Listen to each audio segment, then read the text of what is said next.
নামাজে সেজদায় চোখ বন্ধ রাখলে কি হতে পারে? অনেকেই আছেন যারা সেজদায় গেলে চোখ বন্ধ রাখেন, রুকুতে থাকলে চোখ বন্ধ রাখেন।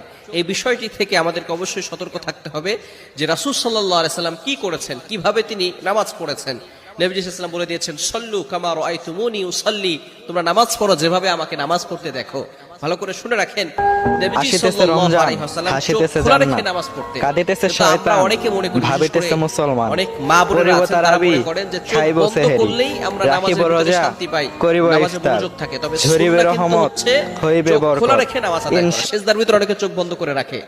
নবী সাল্লাল্লাহু আলাইহি ওয়াসাল্লামের সুন্নাহ কিন্তু এটা নয়।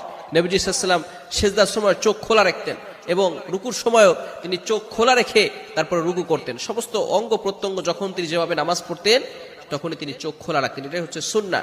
তবে আমরা অনেকেই চোখ বন্ধ করে নামাজ পড়ি। মনে রাখবেন, এটা কিন্তু কিছু কিছু স্কলারগণ বলে দিয়েছেন, যদি সব সময় চোখ